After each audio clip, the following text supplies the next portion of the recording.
Hello YouTube. Today we're going to talk about electronic tuning. In other words, using a device called a varactor to do your tuning for you. What it is it's a reverse bias diode that has capacitance. And as you increase the voltage across it, the capacitance slowly decreases and the resonance frequency of the circuit goes up.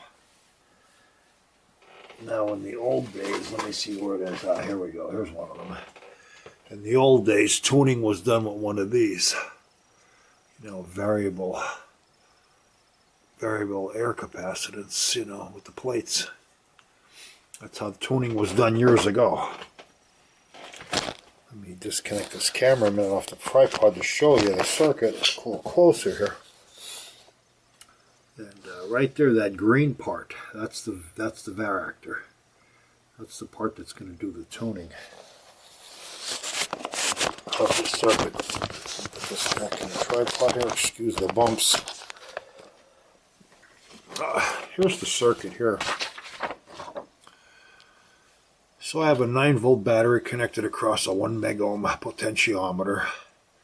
I have a 3.3K resistor here. The reason I have that resistor there is so when this potentiometer goes all the way down to 0 on this side, it doesn't short this out, so there's a little bit of resistance there. So that's the varactor, that's its symbol.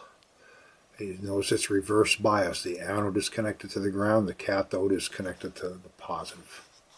The supply, and then it's coupled to the tank circuit with a 0.001 microfarad capacitor.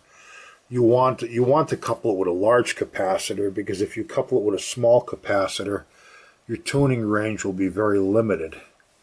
But using a large coupling capacitor, you'll be able to achieve your maximum capacitance of the swing when the device swings. And then I said it's just a simple tank circuit with an in and an out, and these are basically 22 picofarads each. So one side's RF in, the other side's RF out. It don't really matter which is which because it's all the same.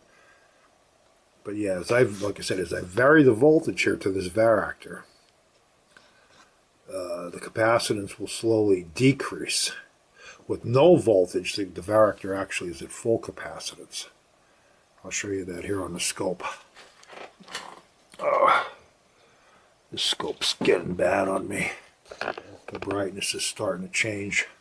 So I have the 9-volt battery connected, and right now there's no volts. I have the potentiometer turned all the way down, and the resonance frequency, according to my generator up here, is about 10 megahertz. You can see if you could see the wave there. I could put the modulation on to show you that better. Yeah, you can see as I go off frequency how the modulation disappears off the wave. So yeah, there's where I'm at, 10 megahertz. Now watch as I start adding voltage to the varactor. See how the resonance frequency is going up? Let me shut the light off here, this big light. You'll be able to see this a lot easier.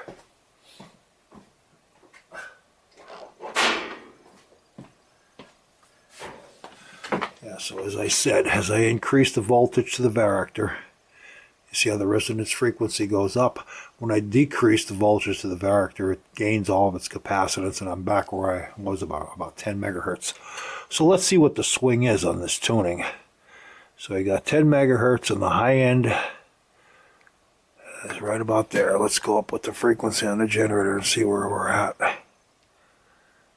And the generator says, what scale am I on? E scale.